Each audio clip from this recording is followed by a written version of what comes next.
చందమామ కథ అపూర్వ త్యాగం. అనంతపురం జిల్లాలో బుక్కరాయన సముద్రం అనే ఒక గ్రామం ఉన్నది. ఆ ఊరిలో గొప్ప చెరువు ఒకటి ఉన్నది. ఒక ఏడు వర్షాకాలం ఆ ప్రాంతంలో అతివృష్టిగా వానలు కురిశాయి. ఎడతెరిపి లేకుండా అఘోరాత్రాలు అలా కురిసే వర్షానికి జనమంతా హడలిపోయి ప్రళయకాలం ఇప్పుడే వచ్చేసిందా అని అనుకుని ప్రాణాలు పిడికిట్లో పెట్టుకొని ఉన్నారు.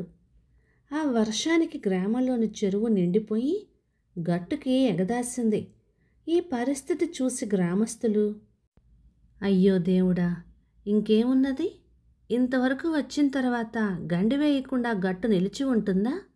ఆ కాస్త పని జరిగిందో ఈ గ్రామమే కాదు, చుట్టుపక్కల ఎన్నో పల్లెలు గోవిందా అని మునిగిపోక తప్పదు. అలా మునిగిపోవటమే తటస్థించిన పక్షమందు హరిహరి, ఎంత పశు నష్టం, ఎంత జన నష్టం, ఎన్ని జీవాలు మట్టి కలిసిపోతాయి, ఎన్ని కుటుంబాలు కూలిపోతాయి. దేవుడు ఇలా ఎందుకు భీకర స్వరూపం తాల్చాడు? అకారణంగా మరణించటానికి ఇంతమంది చేసుకున్న పాపం ఏమిటో అని పరిపరి విధాల యోచనలు చేయసాగారు. జనమంతా ఈ విధంగా హాహాకారాలు ఎత్తిపోతూ ఉన్న సమయంలో ఒకనికి మైకం కమ్మి ఆ మైకంలో ఆకాశవాణి, ఓయి అబ్బాయి, మీ గ్రామంలో ఉండే ముసలమ్మ అనే ఆమెను బలి ఇచ్చినట్లయితే ఈ వర్షాలు వెంటనే ఆగిపోతాయి, ఆపద తొలగిపోతుంది అని పలికినట్టయిందట. కర్ణ కఠోరమైన ఈ మాట విన్న వాళ్ళందరికీ ఒళ్ళు జల్లుమన్నది. ఏమంటే ముసలమ్మ అనగా వృద్ధురాలు కాదు, పడుచామే. ఆమె పేరు మాత్రమే ముసలమ్మ. ఈ ముసలమ్మ మంచి ఇల్లాలు, రూపసి, అత్తమామల పట్ల వినయవతి, భర్త పట్ల అనుకూలవతి, పైగా ఉదారబుద్ధి కల వివేకవతి. ముసలమ్మ అంటే ఊళ్ళో అందరికీ ప్రాణమే. అంతగా అందరికీ ఇష్టురాలై తలలో నాలుకగా మసులుకుంటూ ఉన్న ముసలమ్మ బలి కావటమా? ఎవరు భరించగలరు ఇటువంటి మాట? అయితే ఊళ్ళో అందరూ కంగారు పడి తలా ఒక విధంగా అనుకుంటున్నారు. కానీ ఈ మాట చెవిన పడ్డప్పుడు ముసలమ్మ మాత్రం ఏమీ కలత చెందలేదు. ఈ వార్త ఏమిటి, పిడుగులాగా వచ్చిపడిందే అని గ్రామస్తులు పెద్ద మర్రి కింద కూడి విచారిస్తూ ఉండగా ముసలమ్మ అక్కడికి వచ్చి, అయ్యా, ఎందుకలా విచారిస్తారు? పుట్టిన ప్రతి జీవుడు గిట్టక తప్పదు కదా. ఈ పరమసత్యాన్ని రోజు మన కళ్ళతో మనం చూస్తూనే ఉన్నామే. అటువంటప్పుడు చావంటే ఎందుకు భయం? బ్రహ్మ రాసిన ఆయుష్ చెల్లిపోగానే మహారణ్యంలో దాక్కున్నప్పటికీ పాశం వేసి లాక్కుపోతాడు యమధర్మరాజు. కనుక పరమేశ్వరుని ఆజ్ఞ ఎప్పుడు అవుతుందా అని నిరీక్షిస్తూ అటువంటి తరుణం రాగానే, ఇదిగో మహానుభావ, నీ పాదాల చెంతకు వచ్చేస్తున్నా అని చెప్పి సంతోషంగా వెళ్ళిపోవటానికి సిద్ధపడి ఉండాలి. అంతేకాని ఒక్క లిప్తి కూడా ఇక్కడ నిలవటానికి మన ఇష్టమా? ఇంతకు ఈ భూలోకం అనేది మరి ఒక ఉత్తమ లోకానికి మనల్ని చేర్చే ఒక నావ వంటిది. కాబట్టి మనం ఇక్కడ ఉన్నన్నాళ్ళు మంచిగా చేతనైనంత వరకు పరోపకారం చేస్తూ కాలం గడిపి పిలుపు రాగానే వెళ్ళిపోవాలి. అదీ కాక ఎంతకాలం బ్రతికి ఉంటే తృప్తి తీరుతుంది? దానికి ఒక హద్దు ఉన్నదా? అందుకనే కాకిలాగా కలకాలం బ్రతకటం కంటే హంసగా 6 నెలలు బతికితే చాలునంటారు పెద్దలు.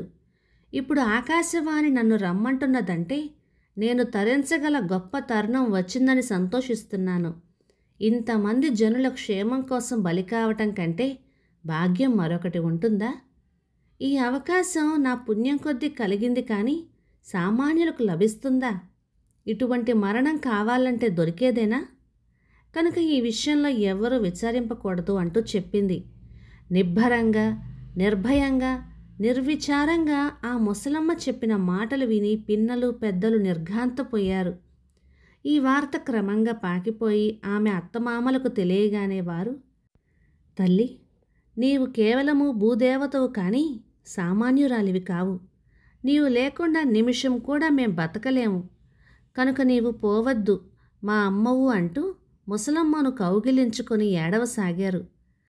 ఆమె భర్త అనేక విధాల బతిమిలాడి కంటికి మింటికి ఏకధారగా ఏడ్చిపోయాడు.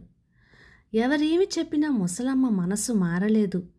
బంధువులు బ్రతిమాలినా, భర్త పలు విధాల విలపించిన ఆమె నిశ్చయాన్ని మార్చుకోలేదు. నా ఒక్క జీవుడు పోతే పోని, లోకానికి ఉపకారం చెయ్యాలి. ఇంతమంది లోకుల ప్రాణాలను కొదవపెట్టి నేను బ్రతకటంలో సౌఖ్యమేమున్నది? లోకోపకారం కోసం బలి అయిన ఇల్లాళ్లను గురించి పురాణాలు విన్నాము, చరిత్రలు చదివాము. నాకు వారి వల్లనే పరుల కోసం ప్రాణాలు అంకితం చేయవాలనని కుతూహలంగా ఉన్నది. ఇలా అంకితం చేయటమే నాకు జీవితానందం అని ఆమె తన నిశ్చయాన్ని వెల్లడించింది. ఈ నిశ్చయంతో ముసలమ్మ చక్కగా తలదూవుకొని, ముఖం నిండుగా పసుపు రాసుకొని, పెద్ద కుంకుమ బొట్టు పెట్టుకొని, పసుపు చీర కట్టుకొని, బాజా భజంత్రులతో బయలుదేరి చెరువు వద్దకు వచ్చింది. ఇసుక వేస్తే రాలకుండా మూగేశారు జనం. ఆకు అల్లాడినా వినపడటం లేదన్నమాట. అంతటి నిశ్శబ్దం ఆవరించింది. ఆ చెరువు దగ్గర అందరి దృష్టి ఇప్పుడు మందహాసంతో నిలబడి ఉన్న ఆ ముసలమ్మపైనే ఉన్నది. అపూర్వమైన ఈ చిత్రం ఏమిటా అని ఆశ్చర్యంతో చూస్తూ ఉన్నారు. అంతట ముసలమ్మ మనస్సులో ఎట్టి జంకు గొంకులు లేక కలకలలాడుతూ ఉన్న ముఖంతో నీటి ఒడ్డున మహాలక్ష్మిలాగా నిలుచుంది. అత్తమామలకు భక్తితో నమస్కరించింది. పెద్దలందరికీ దండం పెట్టింది. మగనికి తుదిసారి ప్రణమిల్లి సెలవు తీసుకుంటున్నాను అన్నది. అత్తగారింటికి వెళ్ళే ఆడపడుచులాగా అందరినీ అనుజ్ఞ కోరింది. వానదేవునికి మొక్కింది. కన్నులు మూసుకున్నది. అగ్నిప్రవేశం చేయబోయే సీతమ్మవారిలాగా, కారు చిచ్చులో ఉరికే చంద్రమతిలాగా గభాలను చెరువులోకి దుమికి మాయమైంది. ఆకాశవాణి చెప్పినట్టుగా ముసలమ్మ ప్రాణత్యాగం వల్ల ఆ 7 వర్షాలు నిలిచిపోయినాయట. ఇప్పటికీ ఆ ఊరి చెరువు కట్టకు ముసలమ్మ చెరువు కట్ట అని పేరుంది. బుక్కరాయన సముద్ర ప్రాంతంలోని వారంతా నేటికి ఆ ముసలమ్మను ఒక అమ్మవారిలాగా కొలిచి ఆరాధించి ఏటా పొంగళ్ళు, పిండి వంటలు చేసి ఆమెకు నైవేద్యం పెడతారు. కథ సమాప్తం. ఇక ఈ కథ 1951 మార్చి నెల చందమామలో వచ్చింది. రచయిత్రి టి. విశాలాక్షి గారు, బొంబాయి నుంచి. ఈ కథలో చివరి భాగం చదువుతున్నప్పుడు నాకు నటి అనుష్క గారు నటించిన అరుంధతి సినిమాలోని సీన్ ఒకటి గుర్తొచ్చింది. ఒళ్ళంతా గూస్ బంప్స్ వచ్చినాయి. గ్రేట్ స్టోరీ, చాలా బాగుంది. ఇక ఈ కథ మీకు నచ్చినట్లయితే లైక్ చేయండి, షేర్ చేయండి. ఇలాంటి మంచి తెలుగు కథల కోసం మన ఛానల్ని సబ్స్క్రైబ్ చేయండి. Thank you.